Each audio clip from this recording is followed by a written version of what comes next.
ಇದೊಂದು ಭ್ರಷ್ಟ, ಲಜ್ಜೆಗೆಟ್ಟ, ಮರ್ಯಾದೆ ಇಲ್ಲದ ಯಾವುದಾದ್ರು ಒಂದು ಸರ್ಕಾರ ಇಡೀ ಭಾರತ ದೇಶದಲ್ಲಿ ಇದ್ದರೆ ಅದು ಕರ್ನಾಟಕದ ಸಿದ್ದರಾಮಯ್ಯನವ್ರ ಸರ್ಕಾರ. ಭ್ರಷ್ಟಾಚಾರಕ್ಕೆ ಮತ್ತೊಂದು ಹೆಸರು ಸಿದ್ದರಾಮಯ್ಯ.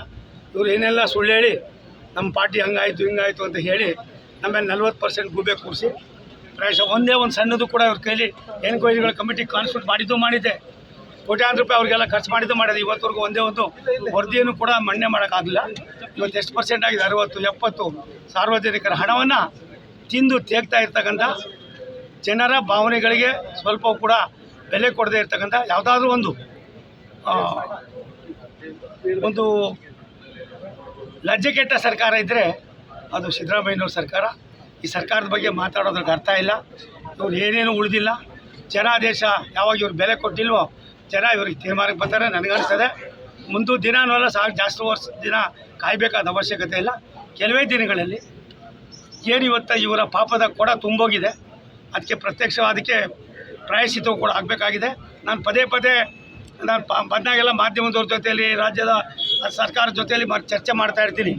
ನಿಮ್ಗೇನಾದರೂ ಆಡಳಿತ ನಡೆಸಬೇಕು, ರಾಜ್ಯಕ್ಕೆ ಅಭಿವೃದ್ಧಿ ಆಗಬೇಕು, ತಾಲೂಕು ಅಭಿವೃದ್ಧಿ ಆಗಬೇಕು, ಹಳ್ಳಿಗಳ ಅಭಿವೃದ್ಧಿ ಆಗಬೇಕು, ಪ್ರತಿಯೊಬ್ಬ ಭಾವನೆಗಳಾಗಬೇಕು ಅಂದರೆ ಒಂದು 15 ದಿನ ದೆಹಲಿಯ ನಮ್ಮ ನಾಯಕರಾದ ನರೇಂದ್ರ ಮೋದಿಯವರ ಆಡಳಿತದ ಕಾರ್ಯವೈಖರಿಯನ್ನು, ರಾಷ್ಟ್ರಕ್ಕೆ ಯಾವ ರೀತಿ ಅವ್ರು ಕೊಡ್ತಾ ಇರ್ತಕ್ಕಂಥ ಅಭಿವೃದ್ಧಿಯನ್ನು ಬಂದು ನೋಡ್ರಿ ಅಂತ 100 ಸಾರಿ ಹೇಳಿದೆ.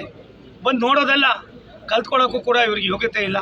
ಇದರಿಂದ ಜನ ಎಲ್ಲೋ ಒಂದು ಕಡೆ ಯಾವ ರೀತಿಯ ತೊಂದರೆಯನ್ನು ಅನುಭವಿಸ್ತಾ ಇದ್ದಾರೆ ಅಂತ ನಾನು ನೋಡಿದೆ.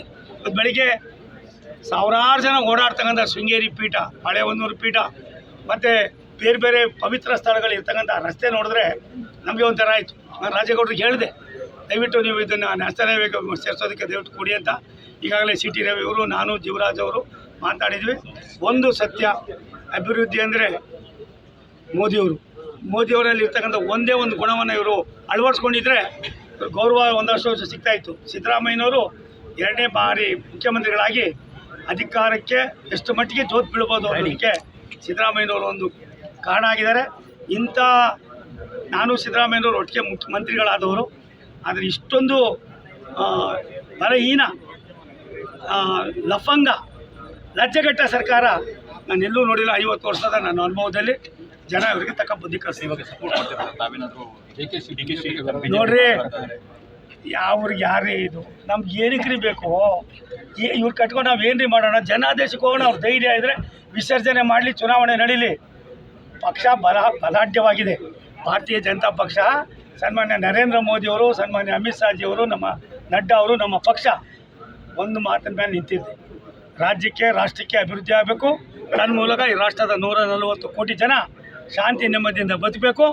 ಬೇರೆ ಬೇರೆ ರಾಷ್ಟ್ರಗಳು ಕೂಡ ನಮ್ಮ ವ್ಯವಸ್ಥೆಯನ್ನು ಕಲಿಬೇಕು ಅನ್ನೋದಕ್ಕೆ ನಾನು ಮೊನ್ನೆ ರಾಷ್ಟ್ರಪತಿಗಳ ಜೊತೆಯಲ್ಲಿ ಸೌತ್ ಆಫ್ರಿಕಾದ 2 ರಾಷ್ಟ್ರಗಳಿಗೆ ಹೋಗಿದ್ದೆ.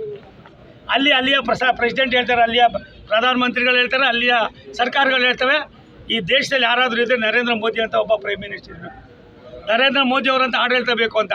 ಆಗಿರುವಾಗ ಇಲ್ಲಿ ಯಾರು ಎಲ್ಲೋ ಹೋದವ್ರು ಯಾಕ್ರಪ್ಪ ನೀವು ಜ್ಞಾಪಕ ಮಾಡ್ಕೋತೀರಿ? ಅವರ ಅವಶ್ಯಕತೆ ನಮಗಿಲ್ಲ.